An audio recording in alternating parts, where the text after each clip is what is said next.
Welcome to the debate. Good to be here. Today, we're heading to the Caribbean to unpack a policy shift that might just redefine the concept of justice for an entire nation.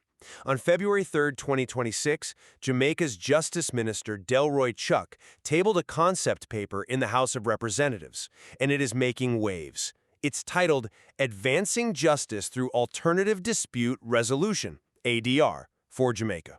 And for anyone who might just gloss over a title like that, thinking it's just some administrative shuffling, don't. This isn't a minor tweak. What we're talking about is a proposal to fundamentally restructure how conflict is handled across the island. The government is, in effect, proposing to move the center of gravity for justice away from the courtroom and, well, right into the community. Churches, community centers, and the commercial sector into a unified national network for dispute resolution. It's ambitious. But the core question we need to wrestle with today is really about the purpose behind this policy. Is this national ADR strategy a genuine necessary evolution of a justice system, one designed to build social cohesion and stop violence at its root? Or is it primarily a mechanism to offload an overwhelmed court system onto communities, churches, and volunteers who just may not be equipped to handle it? Because, when you look at the backlog numbers in the Jamaican courts, you have to ask, is this policy driven by a desire for better justice, or is it driven by logistical desperation? And that is the central tension. But I want to start by challenging this idea that it's just desperation. I believe this paper represents a necessary justice transformation. My stance here is that the formal court system simply cannot, and honestly probably shouldn't, be the primary venue for every single disagreement. By integrating community, school, and church-based resolution, this policy is attempting to interrupt what they call the violence pipeline. It's about making justice accessible and preventative, not just punitive and reactive. I come at it from a different angle. Look, I'm not anti-ADR. Mediation is a fantastic tool. But when I read this concept paper, I see red flags around state capacity. We're talking about diverting cases because the courts are full, which is a dangerous metric for success. My concern is that by relying on non-judicial sectors to solve these simple disputes, we risk creating a two-tiered justice system. The wealthy get the gold standard of a judge, and the rest get sent to a volunteer in a church hall. If the main driver is clearing backlogs, we might be prioritizing efficiency over the actual quality of justice. I see why you'd think that, but let me offer a different perspective. I think you might be romanticizing the gold standard of the court. For most people, the court isn't a gold standard, it's a black hole. It's expensive, it's intimidating, and it is incredibly slow. The thesis of this concept paper is that the multi-option design is its strength. It acknowledges that a property dispute between two neighbors shouldn't be treated with the same adversarial hammer as, say, a corporate fraud case. But knitting together implies you have strong thread. I want to look at the materials we're building this with. Well, let's look at the violence pipeline argument first, because this is really the emotional and logical core of the proposal. The Justice Minister has explicitly linked this ADR strategy to crime reduction. The paper notes that a huge number of serious crimes in Jamaica, murders, shootings, they originate in what we'd call simple disputes. Right. The classic domestic row that turns deadly scenario. Precisely. A disagreement over a property line, a loan between friends that goes unpaid, a family feud. In the current system, these things just fester because the court system is too slow or too expensive to intervene early. By the time the state gets involved, it's because a crime has already been committed. This paper argues that early intervention through mediation or restorative justice is a much more effective way to handle these root causes. It's not about offloading, it's about treating the infection before it becomes gangrene. That is a compelling argument, I'll grant you, but I just don't buy that it's that simple. We need to challenge the definition of simple disputes. The paper argues that serious crimes emerge from them, which is true, but that implies these disputes are actually volatile. They're dangerous. We're talking about things the source material itself identifies as minor assaults or threatening language. Which are exactly the matters that clog up the parish courts. They clog the courts, yes, but the court has bailiffs, the court has police officers, the court has the coercive power of the state to keep the peace. My concern here is about safety and referrals. The source mentions the need for safeguards, so ADR isn't used for high-risk situations like severe domestic violence. But if you are pushing these disputes into churches or neighborhood centers, who is doing the triage? The intake officers would be. Control? Who decides this is a simple dispute over a fence versus this is a prelude to a murder? If that triage isn't perfect, you are putting victims in a room with their abusers without the protection of the bench. It's a massive, massive risk to place on a volunteer mediator. That's a valid operational concern. And the paper does discuss training, which we can get to, but I think you're missing the preventative power of the culture shift. The paper quotes Minister Chuck referring to a deep culture of violence. You cannot legislate a culture change from a judge's bench. You have to work within the community. Look at the specific implementation in schools. The school-based intervention? Yes. The paper talks about using restorative approaches for bullying, for student discipline, for conflicts between students and teachers. To me, this is the most exciting part. If you can stop the culture of violence there in the classroom, you prevent that child from entering the criminal justice system 5 years down the line. A judge can't do that. A judge only sees the child once they've broken the law. Restorative justice in schools stops the pipeline. I agree that schools are a vital battleground for culture. But again, I look at the burden. Teachers in Jamaica, like everywhere else, are already overwhelmed. Now we're asking them to be mediators and restorative justice practitioners, and we are asking them to dismantle a deep culture of violence. That requires, clinical psychologists and social workers, not just a well-meaning teacher with a weekend certification. But it's not just the teachers, it's the surrounding ecosystem. And this brings us to the institutional architecture the paper describes. You mentioned fragmentation earlier, but the strategy is actually all about consolidation. Consolidation is a great buzzword, but what does it actually look like? It looks like standardizing a landscape that is currently, it's the Wild West. Right now, you have pockets of mediation here, some NGOs doing work there, churches doing informal counseling. This policy calls for national standards for training, for accreditation, for ethics, and data collection.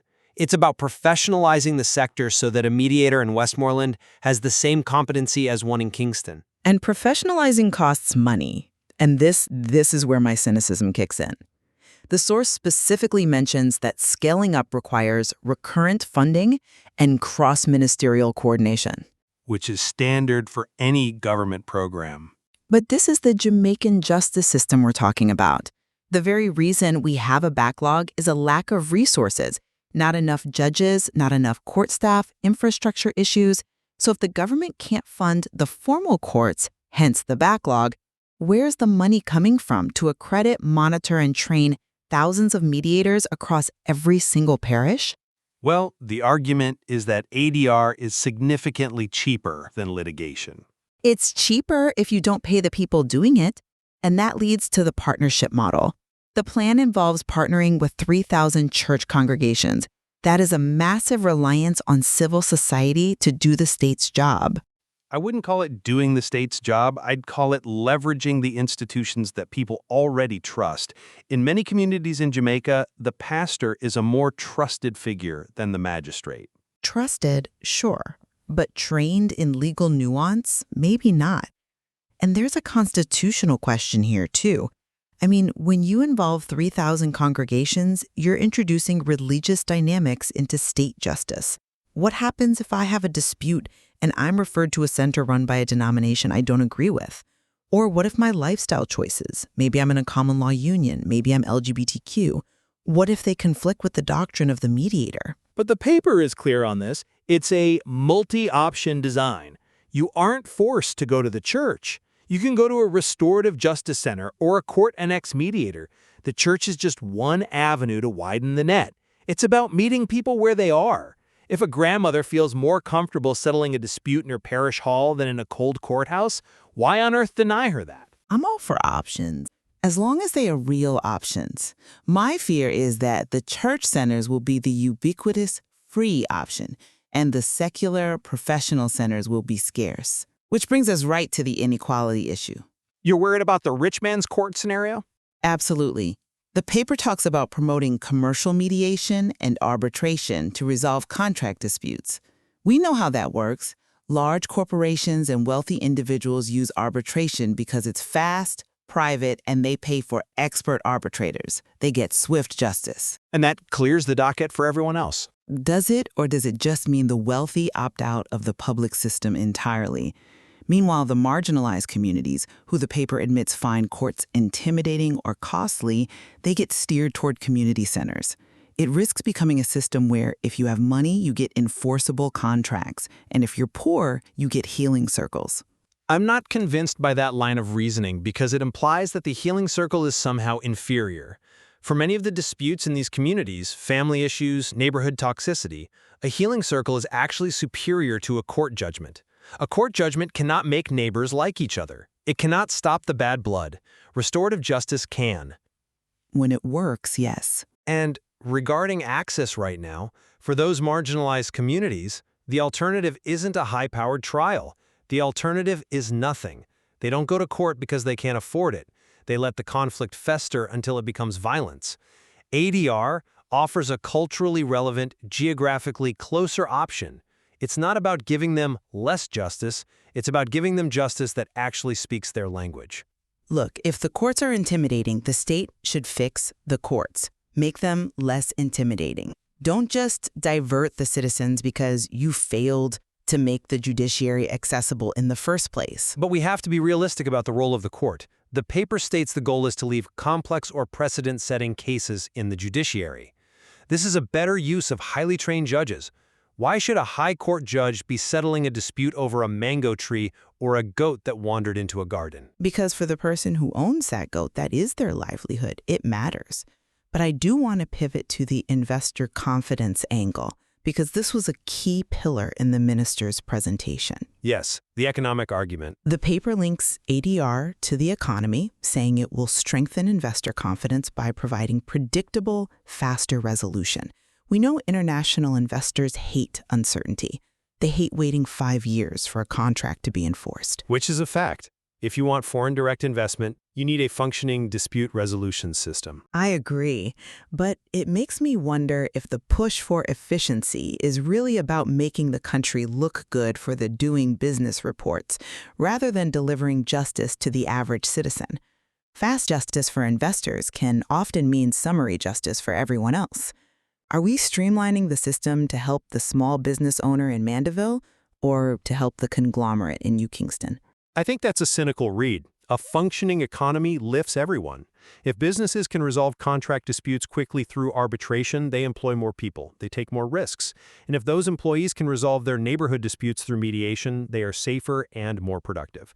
It's a holistic ecosystem. You can't separate the commercial from the social. It is a delicate ecosystem, though. And I want to point out something about practice direction number 20 of 2021, which you mentioned earlier. The automatic referral system. Right. This shows the courts are already doing this. Judges are already sending cases to mediation. So if the mechanism exists, why do we need this massive new national strategy? It suggests that the current referrals aren't working, or there aren't enough places to send them. Precisely. That's the entire point. The judges want to refer cases, but the insufficient number of centers means there's nowhere for the cases to go. That's why the strategy calls for this massive expansion, partnering with the 3,000 churches, standardizing the training. The demand is there. The supply of mediators is what's missing. And that brings us right back to quality control. Expanding supply rapidly usually creates a drop in quality. If you suddenly need to accredit 500 new mediators to meet the demand of the courts, are you going to lower the bar for certification? The paper mentions standardization, but in practice, will a volunteer who does a 2-week course really be able to handle a complex land dispute that has torn a family apart for 3 generations? They might not resolve the land title, that might still need a judge, but they can resolve the conflict. They can lower the temperature so the family doesn't kill each other while they wait for the title. Perhaps, but land in Jamaica is a visceral issue. It's identity. I just worry that lowering the temperature without resolving the legal right is just putting a lid on a boiling pot. But the court-annexed model preserves the right to litigate. If mediation fails, you go back to the judge. You haven't lost your right to a trial. You've just attempted a better way first. A better way that adds time and administrative hurdles if it fails. But let's zoom out a bit. The concept paper talks about this as a tool for social cohesion. Yes. Do we really think a government policy can engineer social cohesion, or is this the state just trying to take credit for the work that communities do anyway? I think it's the state finally supporting the work communities do. For years, grandmothers and community elders have been the de facto peacekeepers in their neighborhoods. This policy acknowledges that. It says, we see you, we value what you do, and we want to give you training and resources to do it better. That is valid statecraft. Resources is the magic word. If this comes with grants, with proper facilities, with administrative support for those community elders, fantastic. If it comes with a manual and a pat on the back, it's exploitation. The paper outlines a clear implementation framework. It's not just a manual. And I want to re-emphasize the violence pipeline. We cannot overstate how critical this is. The police cannot be everywhere. The courts cannot try everyone. If you don't build a mechanism for people to resolve disputes civilly, they will resolve them violently. That is the history of humanity.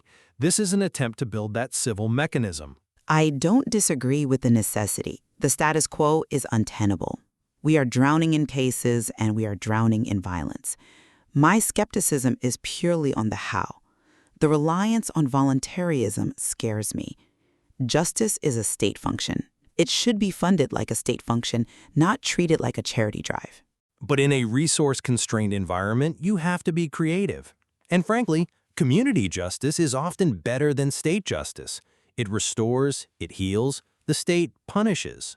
The state also protects rights, and sometimes you don't need healing. You need to rights enforced. You need the person who stole from you to be held accountable, not to have a chat about why they did it.